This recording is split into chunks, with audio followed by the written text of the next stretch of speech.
Hey guys, how you doing? Hopefully you're doing okay. I'm going to read through the full article here. There's a link in the description. It's fairly short, but it is a very, very serious, heartbreaking subject. But there is a blessing. There is a blessing. So, in essence, it's in regards to a 15-year-old Texas girl who went missing late April the 27th, following having an argument with her mother, if I understand correctly. Essentially, the 15-year-old girl was scolded by the mother or a family member, and she left the home. She left the apartment. She stormed out. And unfortunately, she didn't return. She has now been found safe. She's been found safe. And that's more than a month later. So she handed herself in to the police station, Arlington Police, just before 6 a.m. on Saturday, and identified herself. So I believe she was held for just over a month. And it is believed there are allegations that she was sex trafficked. So,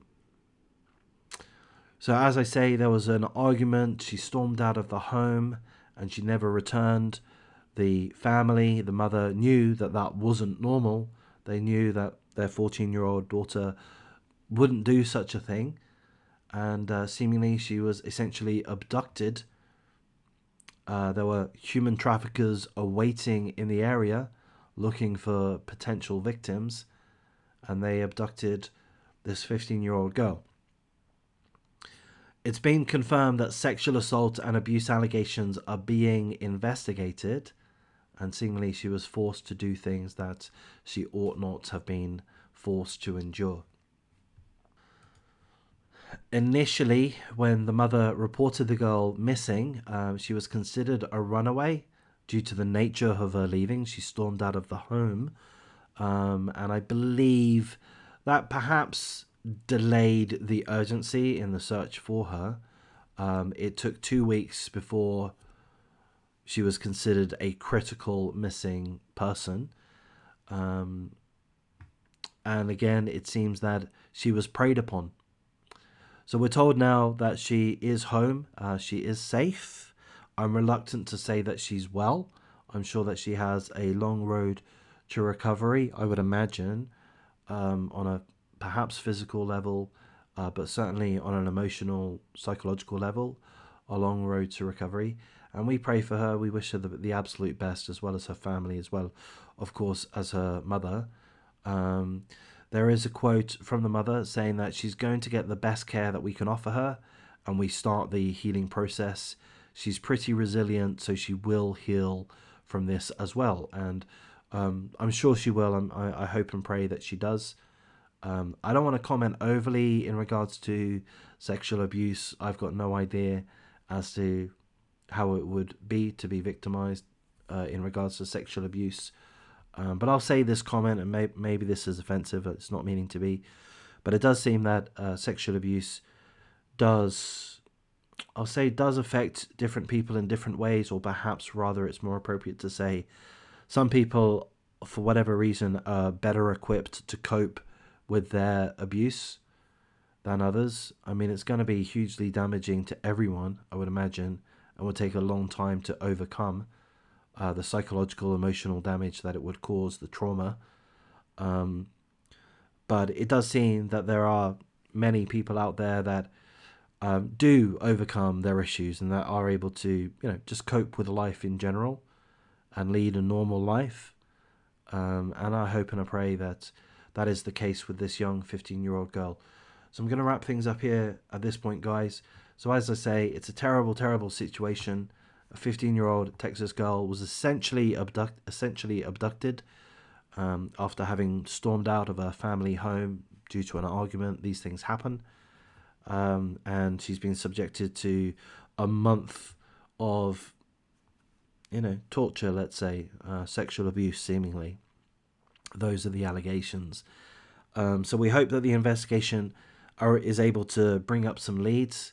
We hope that the corporates are able to be caught and tried, and that these kind of gangs are stamped out. I mean, one part of this situation which bothers me is that these sex traffickers, exist, and particularly child sex traffickers exist only because there is a market. There is a market. There are, let's say, thousands, perhaps tens of thousands of, I'll say, punters, men, presumably, that are willing to pay to have sex with, in this case, children that are held. Well, I mean, with children is, like, I mean, obviously they're held. They're held. They're I can't think of the right term, but they're held against their will. And I think this is the case with adults as well. There are adults which are human trafficked, sex trafficked. They are held without their will. I would have thought that there would be plenty of signs that even with the adults, adult women, let's say, that they are being held against their will. Yet, these scumbag Johns pay. They pay. They enable. They fund sex trafficking. And it's, the fucking worst. So I really do hope that a lot of man hours, a lot of resources are thrown at this subject to rescue all those that are trafficked, human trafficked, sex trafficked, particularly the children, but everybody. And anyone found guilty of sex trafficking, or indeed those punters, those Johns, or whatever the right term is, the users, the payers,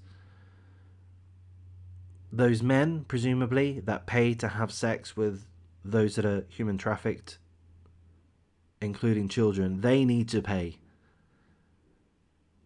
They are scum.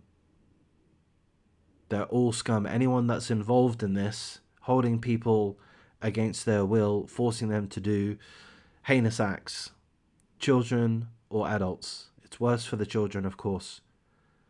But anyone that's involved in that, in my mind, I can't say what I would do.